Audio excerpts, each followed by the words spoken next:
আসসালামু আলাইকুম। বেসিক ইনফোতে আপনাদের স্বাগতম। আজকে আপনাদের সাথে কথা বলবো মোবাইল ফোনের ফ্যাক্টরি রিসেট নিয়ে। ফ্যাক্টরি রিসেট হচ্ছে এমন একটা সেটিংস যেটার মাধ্যমে আপনার ফোনটা কেনার সময় যে নতুন সদ্য ফোনটা কেনার পরে যে অবস্থায় ছিলেন বা পেয়েছিলেন সেই অবস্থায় ফিরিয়ে নেওয়া। যেমন ধরুন আপনি মোবাইল ফোনটা অনেক দিন ব্যবহার করছেন, আপনার মোবাইল ফোনে অনেক জাঙ্ক ফাইল জমা হয়ে গেছে, আপনার মোবাইল ফোনটা অনেক স্লো হয়ে গেছে এবং কি আপনি চাচ্ছেন ফোনটা সেল করে দিতে বা আপনি চাচ্ছেন একটা পুরাতন ফোন কিনতে, সেক্ষেত্রে আপনি এই ফ্যাক্টরি রিসেটটা দিয়ে নেবেন। কারণ হচ্ছে উদাহরণস্বরূপ যদি আপনাদেরকে বুঝাই, ধরুন আপনি একটা পুরাতন ফোন কিনলেন, সেক্ষেত্রে ওই মোবাইলের ভিতরে পুরাতন ইউজারের অনেক ফাইল থাকতে পারে যেটা আপনার প্রয়োজন নাই, আপনার বা জাঙ্ক ফাইল থাকতে পারে যে কারণে মোবাইল ফোনটা স্লো চলতে পারে। তো সেটার জন্য আপনি এই সেটিংগুলো চেঞ্জ করে নিতে পারেন। সেটার জন্য একদম ফুল ফ্রেশ করার জন্য যে সিস্টেমটা সেটা হচ্ছে ফ্যাক্টরি রিসেট। আর ফ্যাক্টরি রিসেট কেন বা কী কারণে করবেন আপনি নতুন পুরান ফোনটা কেনার পরে? কারণ হচ্ছে যে বিক্রেতা সে যদি আপনার সাথে মানে একটু চালাকি করতে চায়, সেক্ষেত্রে দেখা গেল আপনার উদাহরণস্বরূপ যদি বোঝাই, গুগল ফটোসে আপনার যে ছবিগুলো উঠাচ্ছেন বা ভিডিও করতেছেন বা পার্সোনাল যে বিষয়গুলো একদম ব্যক্তিগত, সেই বিষয়গুলো কিন্তু গুগল ফটোসে চলে যাচ্ছে। আর ওই আগের ইউজার মানে যে আপনার কাছে ফোনটা বিক্রি করছে, সে যদি আপনার গুগল ফটোসের আন্ডারে একটা জিমেইল অ্যাড করে রাখে তার ব্যক্তিগত, সেই জিমেইল থেকে কিন্তু আপনার এই এখন যে ছবি মোবাইল কেনার পরে যে আপনার ছবিগুলো উঠাবেন বা ভিডিওটা করবেন সেটা কিন্তু সে দেখতে পারবে। তো এটা কিন্তু একেবারে অনিরাপদ। মানে আপনি বুঝতে পারছেন কিনা জানি না, গুগল ফটোসে যদি একাধিক জিমেইল অ্যাড করা যায়, সেক্ষেত্রে ওনার ফোন থেকে বা পরবর্তীতে উনি যে কোনো ডিভাইস থেকে কিন্তু বসে কিন্তু আপনার গুগল ফটোসের আপনি যে এখন ফোন কেনার পরে যে ছবিগুলো উঠাবেন বা ভিডিওগুলো করবেন সেগুলো কিন্তু সে নিয়ে নিতে পারবে বা দেখতে পারবে।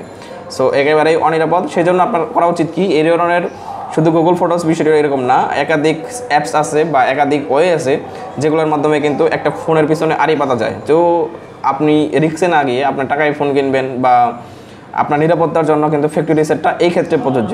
এবং কি ধরেন আপনি 1 বছর 2 বছর ফোনটা ব্যবহার করার পরে আপনার ফোনটা অনেক স্লো হয়ে গেছে। স্লো হওয়ার অন্যতম একটা কারণ হচ্ছে যে জাঙ্ক ফাইল জমে যায়। আপনি যখন ফোনটা ব্যবহার করেন সেক্ষেত্রে অপ্রয়োজনীয় বেশ কিছু মোবাইলের রিজার্ভ কিছু আর কি অ্যাপসের ভিতরে বা ব্যাকএন্ডে অ্যাপস চলতে বেশ কিছু জাঙ্ক ফাইল তৈরি হয়। জাঙ্ক ফাইলটা হচ্ছে অপ্রয়োজনীয় বলা যায়, এই যেগুলোর খুব একটা প্রয়োজন নেই। আপনার যে কাজগুলো এর আগে করছেন সেগুলোর ব্যাকআপ হিসেবে অনেক কিছু ফাইল রয়ে যায়, যে কারণে আপনার ফোনের র্যাম রম কিন্তু অনেকটাই ব্যবহৃত হয়। যে কারণে আপনার আস্তে আস্তে আমরা দেখতে থাকি যে ফোনের যে ব্যবহার যে ক্ষমতা বা এটার যে চলন শক্তি এটা কিন্তু কমতে থাকে। তো আপনি যদি ফোনটা আবার রিসেট করেন বা ফ্যাক্টরি রিসেট করেন, ফুল ফ্রেশ যদি রিসেট করে আবার ফোনটা ব্যবহার করা শুরু করেন, সেক্ষেত্রে দেখবেন আপনার মোবাইলের পারফরমেন্স কিন্তু আগের চেয়ে অনেক বেড়ে যাবে বা স্পিডটা বেড়ে যাবে।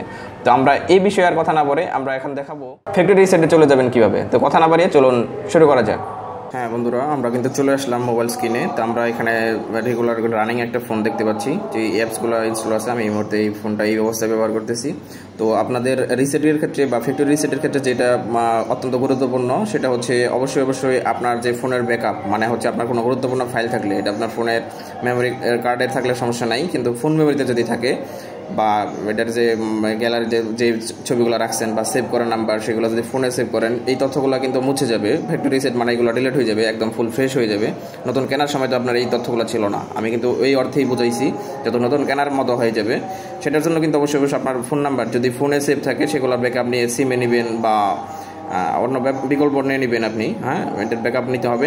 পাশাপাশি হচ্ছে আপনার ডিভাইসে যদি কোনো ফটোস ভিডিওস বা অন্য কোনো তথ্য যদি থাকে সেগুলা কোনো ডকুমেন্ট যদি থাকে সেগুলোর ব্যাকআপ নিয়ে নেবেন। তো আমি আশা করি আপনি সকল ব্যাকআপ নিয়ে নিয়েছেন, আমি ইতিমধ্যে নিয়ে নিছি। তো এখান থেকে আমরা যাব সেটিং। আপনি ফোনে এখানে সেটিং খুঁজে পাবেন, সেটিংয়ে যাবেন। সেটিংয়ে আসার পর আমরা এখান থেকে সরাসরি যাব নিচে। সেটিং আসার পর এখান থেকে আপনি ফ্যাক্টরি রিসেট সার্চ করে খুঁজে পেতে পারেন। সেটিং আসার পর আপনি উপরে যে সার্চ বক্সটা পাবেন, সার্চ সেটিং, এখানে এসে যদি ফ্যাক্টরি রিসেট লেখেন FSC, দেখেন যে ফ্যাক্টরি FSC পর্যন্ত লিখছি আমি, তারপরে কিন্তু ফ্যাক্টরি রিসেটটা পেয়ে গেছি। আমরা ফ্যাক্টরি রিসেটে ক্লিক করব। ফ্যাক্টরি রিসেটে ক্লিক করব, আমরা দেখেন অনেকগুলো অপশন পাচ্ছি, অ্যাকাউন্ট, কন্ট্যাক্টস, তার মানে কিন্তু এগুলো ডিলিট হচ্ছে। আমি যেটা বলতেছিলাম কিছুক্ষণ আগে, factory reset, account, contact, photos and videos, app, backup, SD card, others on this device, মানে এই অর্থে বোঝাইছে অ্যাপসগুলো চলে যাবে। আমি যে অ্যাপসগুলো ইনস্টল করছি, যেমন ধরেন বিকাশ, নগদ, রকেট, ফেসবুক অ্যাপ, মেসেঞ্জার, এইগুলো কিন্তু চলে যাবে। এগুলোর ব্যাকআপ মানে হচ্ছে আপনার পাসওয়ার্ডগুলো অবশ্যই আগেই আপনি সংরক্ষণ করে রাখবেন। বা অবশ্যই যারা, আমি এত কথা বলতেছি একটাই কারণ, যারা একেবারে নতুন তারা হয়তো এই জিনিসগুলো হারিয়ে ফেলতে পারেন। দেখা গেল আপনি ফেসবুক আইডি পাসওয়ার্ড ভুলে গেছেন, আপনার ছবি ডিলিট হয়ে গেছে। তো এই বিষয়গুলো আমি আপনাদেরকে বলে দিলাম সচেতনতার স্বার্থে। জাস্ট আমি এখান থেকে ইরেজ অল ডাটাতে ক্লিক করব। হ্যাঁ, নিচে ইরেজ অল ডাটাতে ক্লিক করলে আমার এখানে পাসওয়ার্ড চাচ্ছে, ফোনের যে পাসওয়ার্ড, আমার এই মুহূর্তে পাসওয়ার্ডটা আমি দিয়ে দিচ্ছি, আপনারা হয়তো দেখতে পাচ্ছেন না, আমি ফোনের পাসওয়ার্ডটা দিয়ে দিলাম। তারপরে দেখেন এরকম লেখা আছে ব্যাকআপ আইটেমস ফার্স্ট। এই অবস্থায় আমরা ব্যাকআপ আইটেম ফার্স্টে ক্লিক করব। এই যে তারপরে যে ফ্যাক্টরি রিসেট, নিচে দেখেন দুইটা অপশন আছে, একটা হলো ব্যাকআপ আর হলো ফ্যাক্টরি রিসেট। আমরা ফ্যাক্টরি রিসেটে ক্লিক করব। তো আমরা কতটুকু রেকর্ড করতে পারবো ঠিক আমি জানি না, আপনারা বুঝে নেবেন। আমি এখানে নিচে যে সেটিংগুলো দেখে এখন পর্যন্ত সব ঠিক আছে। আমি যদি ফোনটা রিসেট দিয়ে দিই সেক্ষেত্রে তো আমার রেকর্ডটা হবে না, সেই জন্য বলতেছি যে আমি কতটুকু রেকর্ড করে আপনাদের দেখাতে পারবো জানি না, কিন্তু আমি এখানে ফ্যাক্টরি রিসেটে ক্লিক করব। হ্যাঁ, তার আগে আমি এই ভিডিওটার ব্যাকআপ নিয়ে নিচ্ছি, তারপর ফ্যাক্টরি রিসেটে ক্লিক করতেছি। তো আমরা এই পজিশনে আসার পর আমরা যখন এরকম দেখতে পারবো, এখান থেকে ফ্যাক্টরি রিসেটে ক্লিক করব। ফ্যাক্টরি রিসেটে ক্লিক করার পর দেখেন এখানে অ্যাটেনশন লেখা আসছে, মানে আমার দেখা যাচ্ছে ওয়ার্নিং দিয়ে যে এরকম আমি যদি এটা ফ্যাক্টরি রিসেটটা দিই সকল কিছু ডাটা কমপ্লিট হয়ে যাবে, সেটাই আমাকে বোঝাইছে। 10 সেকেন্ড সময় নিয়েছিল। তারপর এখান থেকে নেক্সট দিয়েছে, ক্যান্সেল অপশন আছে। আপনি যদি ক্যান্সেলে ক্লিক করেন তাহলে যা করছেন এখন পর্যন্ত সেগুলো ব্যাকআপ আবার ফেরত আসবে। আর যদি নেক্সটে ক্লিক করেন সেক্ষেত্রে কিন্তু আপনার ফ্যাক্টরি রিসেটটা শুরু হয়ে যাবে, প্রসেসিং কমপ্লিট করতে হবে, তারপরে আপনার ফোনটা অন করতে পারবেন। তার আগে কিন্তু ফোনটা অনও করতে পারবেন। আপনি যদি মাঝ অবস্থায় থাকেন, নেক্সটে ক্লিক করার পরে আপনি কিছু স্টেপ যাওয়ার পরে যদি আপনি ফেরত আসার চেষ্টা করেন সেক্ষেত্রে পারবেন না। আপনি যদি ফোনটা রিসেট করতে না চান, এখনও সর্বশেষ ধাপ আছেন, আপনি সেক্ষেত্রে ক্যান্সেল করলে আপনি আবার আগের পজিশনে ফেরত যেতে পারবেন, ফোনটা ব্যবহার উপযোগী হবে। কিন্তু যদি আপনি নেক্সটে যাই কয়েক ধাপ পরে যদি আপনি ফোনটা ব্যাক আনার চেষ্টা করেন সেক্ষেত্রে কিন্তু পারবেন না। তো এই ছিল মানে আপাতত অ্যাটেনশনের ব্যাপারটা। হ্যাঁ বন্ধুরা, এখন দেখেন আমার ফোনটা কিন্তু একদম ফুল ফ্রেশ। তো ফ্রেশ হয়তো বুঝতে পারতেছেন না, কারণ ওয়ালপেপার আগেও যা ছিল এখনও তাই আছে। তো আমি একদম নতুন অবস্থানে চলে আসছি। যখন আমার গ্যালারিতে যদি যাই এখানে কিছুই কিন্তু নাই। হ্যাঁ, টেকের ফটো নতুন ফোনের মতো। গ্যালারি বা ফাইল ম্যানেজারে যদি যাই একদমই নিউ। এটা কিন্তু যে অ্যাকসেপ্ট অ্যাগ্রি ওর কন্টিনিউ করতে বলতেছে, আমি অ্যাগ্রি করে দিলাম। ফাইল ম্যানেজার লোকেশন যাচ্ছে, অ্যালাউ করে দিলাম, নিউ ফিচার। তো আমরা এখান থেকে এটা ডার্ক থিম আমি ক্যান্সেল করে দিলাম, ডার্ক থিম চাচ্ছি না, আমি হোয়াইটে চাচ্ছি। তো দেখেন একদমই কিন্তু ফুল ফ্রেশ একটা কন্ডিশনে আমার ফোনটা চলে আসছে। আগে অনেকগুলো অ্যাপস ছিল, এগুলো কিন্তু এখন আর নাই। আমাকে এগুলো আবার ইনস্টল করতে হবে, ফেসবুক মেসেঞ্জার বা বিকাশ রকেট যেগুলো আমি ব্যবহার করতাম, বা সিটি ব্যাংক, ইউটিউব। তো ইউটিউব যদিও যেখানে আছে, কিন্তু আমাকে ইউটিউব আপডেট করে নেওয়া লাগতে পারে। ইউটিউব স্টুডিও আমি চালাই, সেক্ষেত্রে ইউটিউব স্টুডিও লাগবে। তো যাই হোক, এখন আমি কিন্তু আবার কিন্তু নতুন করে সেট আপ দিব, যখন অনেক কিছুই আমার আগের মতো নাই।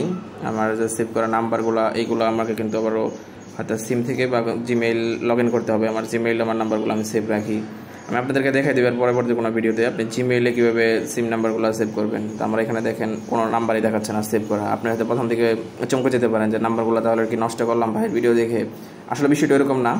আমি যে তথ্যগুলো দেখাইছি আর মাঝখানে যে মিস্টেক মানে একটু স্কিপ করা হয়েছে সেটা হচ্ছে আপনার ফ্যাক্টরি রিসেট দেওয়ার পরে তো আর হলো আমার রেকর্ড নিবে না, সেই তো আমার সকল ডাটা ডিলিট করে দিবে। সেই জন্য মাঝখানে একটু গ্যাপ আছে। সেখানে আপনার যে তথ্যগুলো যাবে আমার আশা করি যে আপনি এগুলো করে নিতে পারে কমপ্লিট।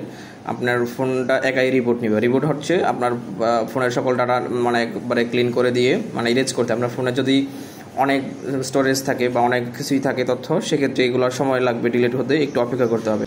আমি আশা করতেছি আপনাদের রিসেট নেওয়ার কোনো প্রবলেম নাই, আপনি ফুল ফ্রেশ বা নিরাপদে ফোন ব্যবহার করতে পারবেন এই প্রসেস অবলম্বন করলে। এক্ষেত্রে কোনো রিস্ক আর থাকবে না। আপনি আশা করব যারা হয়তো বা কোনো প্রবলেমের কারণে সেকেন্ড হ্যান্ড ফোন ইউজ করতেছেন বা সেল করতেছেন, সেল করার আগে এবং কেনার পরে দুজনে এই কাজটা করবেন। হ্যাঁ, মানে যারা বিক্রি করবেন এবং যারা কিনবেন, কারণ হচ্ছে আপনার ডাটা আরেকজনের কাছে মোটেও নিরাপদ না। হ্যাঁ, ডিজিটালি আধুনিক যুগে আপনি বারবারই দেখতেছেন বিভিন্ন পপুলার মানুষও কিন্তু সাইবার হামলার আক্রান্ত হচ্ছে। আমি চাই এইগুলো থেকে বা নিরাপত্তার জায়গা থেকে আপনাদের সব কিছু জানিয়ে দেওয়া এবং আমার বন্ধুরা বা আমার পরিবারের সদস্যরা সবাই নিরাপদে থাকুক। তো আজকের কথা বলছি না, সকলে ভালো থাকুন, আল্লাহ হাফেজ।